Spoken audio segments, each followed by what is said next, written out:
Yes, students of class 7 हम लोग पढ़ रहे हैं lesson 2 and we are on page number 11. It's a second paragraph of this page. Later when her father came in, यानी जो दानी जो है जब उसके फादर अंदर आते हैं, she covered her head and served him his meal in silence. दानी जो है अपने फादर को भोजन जो है वो सर्व करती है और वो अपने सिर को कवर करती है, क्योंकि बच्चों ये गांव के रहने वाले हैं तो ये लोग अपने एक लुगड़ी या ओढ़नी से अपना सिर को कवर करती है. दानी had lost her mother when she was 12 years old. दानी ने अपनी मदर को जब ही खो दिया था कि जब वो 12 वर्ष की थी, मतलब दानी की मदर जो है वो नहीं है. She had assumed the role of mother in the family. और दानी जो है वो एक इसी परिवार में माता के रोल को वो प्ले करती है, यानी सबकी देखभाल वही करती है. इन हर स्ट्रॉन्ग क्वाइट वे, स्ट्रॉन्ग बड़ी मजबूती से और क्वाइट वे बड़ी शांतिपूर्ण तरीके से वो अपने परिवार को पूरे अच्छे से संभालती है. She knew their father was fully aware of what had transpired because Lilavati had told all and sundry about the thickset Thakur. यहाँ पे जो सारा वाकया हुआ था, जो सारा इंसिडेंट हुआ था लीलावती और दैट फैट मैन के बीच में, उसके बारे में जो दानी के जो पापा हैं उनको भी सब कुछ पता है. She knew their father was fully aware of what had transpired because जितनी भी घटना हुई थी उस सब के बारे में दानी को भी पता है कि मेरे पिता को सारी बात पता है. बिकॉज लीलावती हैड टोल्ड, क्योंकि ये सारी बात लीलावती ने दानी के फादर को बताई थी. And sundry about the thickset Thakur Pritam ji like his daughter did not believe the matter had ended. Thakur Pritam ji, ठीक है, जो उसके फादर हैं, like his daughter यानी उनकी पुत्री दानी की तरह did not believe the matter had ended. और उनको भी पता है कि ये मामला सारा यहाँ शांत नहीं हो गया. Cooking fires had finally been extinguished and weary village slept the sleep of the just all except दानी. यहाँ पे गांव का बच्चों शाम का वर्णन किया गया, रात का वर्णन किया गया. Cooking fires had finally been extinguish, इसका मतलब होता है चूल्हे की जो आग है, यानी गांव में जो चूल्हे जलाए जाते हैं कुकिंग फायर्स, वो जो है वो शांत हो चुकी है, वो बुझ चुकी है. एक्सटिंग्विश का मतलब होता है उसका फायर का पुट ऑफ हो जाना, अब बुझ जाना, यानी सब खाना भोजन की जो प्रक्रिया है वो ओवर हो चुकी है, सब आराम से. वेरी विलेज का मतलब होता है बच्चों टायर्ड. गांव वाले जो थके हुए हैं वो अपनी गहरी नींद में जाके सो चुके हैं.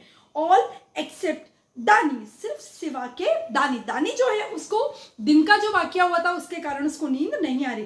रेस्टलेस, बड़ा रेस्टलेस महसूस कर रही है. रेस्टलेस का मतलब होता है बच्चों बड़ी परेशानी महसूस वो कर रही. She walked out and sat on stoop of their modest home.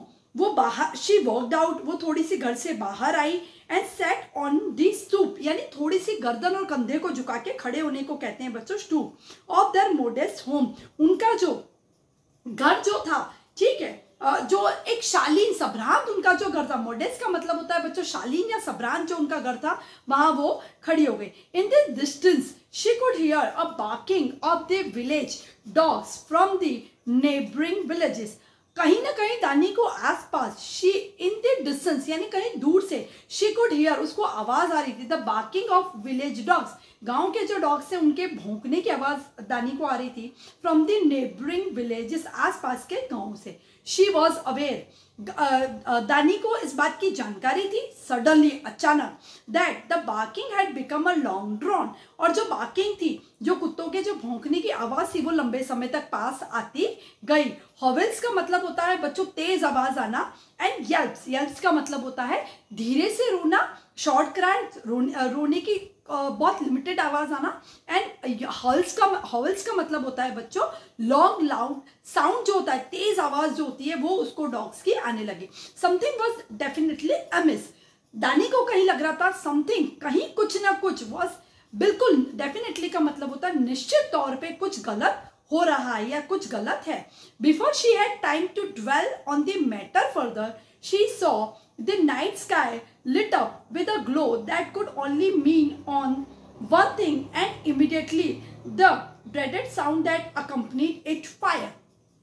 दानी को लगा, जब दानी ने देखा, she saw a night sky, रात का जो आसमान था वो अचानक लिटअप हो गया। लिटअप हो गया मतलब बच्चों रोशनी से भर गया, वो लिटअप विद ए ग्लो, एक चमक वाली रोशनी से भर गया, glow that could only mean one thing, उसका एक ही मतलब निकलता था, and immediately the dreaded sound that accompanied it, और अचानक जैसे ही वो उस बात को समझती एक उसके साथ साथ आवाज भी आने लगी थी, इट वो थी फायर, यानी कहीं ना कहीं बच्चों आग लगी थी, और उस आग की लाइट से आसमान जो था वो भी लिटअप हो चुका था। दानी डैश्ड, डैश का मतलब होता है बच्चों तेज गति से उस दिशा में भागना। Dani dash down to the gong next to the small temple. Dani कहाँ गई?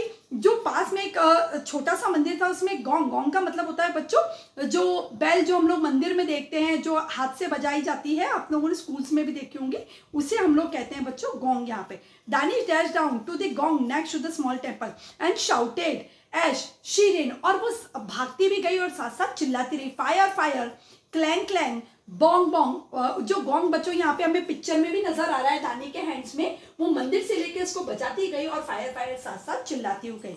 The sounds bounced of the gong, और साउंड जो थी वो उसके जैसे गोंग पे वो हिट कर रही थी वो बाउंस भी आवाज हो रही थी, वेकिंग द विलेजर्स, और वो जो आवाज थी जो बाउंसिंग की आवाज थी, गोंग की जो आवाज थी, उसने गांव वालों को भी वेक करना यानी जगा दिया था। All night the fire rage as the villagers fought to stamp out the flames, पूरी रात जो आग जो थी, फायर जो थी, वो अपना क्रोध दिखाती रही। रेज का मतलब होता है बच्चों क्रोध दिखाना, गुस्सा दिखाना। As the villagers fought to stamp out the flame, जैसे जैसे विलेजर्स थे, गांव वाले जो थे, वो फायर जो थी, अग्नि जो थी, फ्लेम, फ्लेम का मतलब होता है बच्चों उसकी जो ज्वालाएं जो थी उसको बुझाने की कोशिश कर रहे थे। बीटिंग डैम विद ब्रांचेस, और उस आग को बुझाने के लिए वो ब्रांचेस यानी जो पेड़ की जो शाखाएं थी उससे भी उसको बीट कर रहे थे। Using water was out of the question, पानी का इस्तेमाल करना बहुत बड़ा प्रश्न था। There was a no water, no running water, वहां पे कोई पानी नहीं था, नो रनिंग वाटर, ऐसा पानी नहीं था कि जो बह रहा हो, चल रहा हो, या जिसका इस्तेमाल किया जा सकता है, हैंडी इस्तेमाल किया जा सके।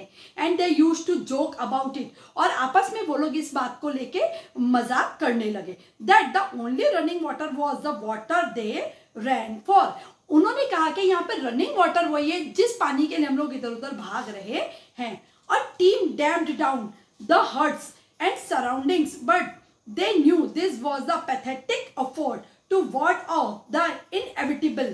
ठीक है, जो टीम थी, जो युवाओं की और महिलाओं की जो टीम बनाई थी पंचायत के सेशन में बनाई गई थी, वो टीम इधर उधर भागने लगी, सराउंडिंग आसपास की हट्स झोपड़ियों में पानी के लिए भागने लगी। लेकिन दिस वॉज पैथेटिक, पैथेटिक का मतलब होता है बच्चों जो चीज ठीक नहीं होती, सही नहीं होती, वो पैथेटिक कहलाती है। पैथेटिक एफर्ट था, खराब प्रयास था। Effort to ward off, ward off का मतलब होता है बचा लेना, किससे लिए? इनएविटेबल, इनएविटेबल का मतलब ऐसी अग्नि जो थी जिसको हम अवॉइड नहीं कर सकते थे, जिसको दूर नहीं कर सकते थे, ऐसी जो अग्नि लगी थी उसको। बाय मिड डे, दिन का मध्य होते होते, द विंड हैड चेंज, हवाओं ने रुख बदला। There were still small pockets but the fire having turned on itself had nothing to feed on. थोड़ी थोड़ी कहीं ज्वालाएं धधक रही थी लेकिन अग्नि जो थी अब वो बुझ चुकी थी। Tired, dejected, but at the same time thankful that they had been spared, the village folk returned to sip tea, discuss and speculate। अब क्या हो चुका था, सारा मामला शांत हो चुका था।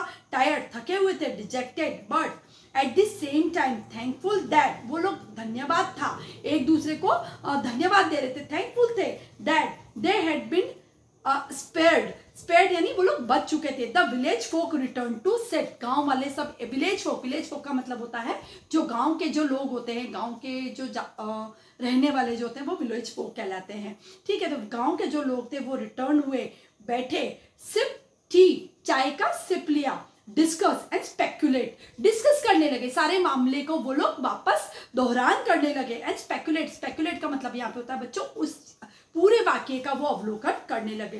It is the charcoal makers, ये कौन थे बच्चों? Charcoal makers. They are surely to be blamed, this is deliberate violation of the rules.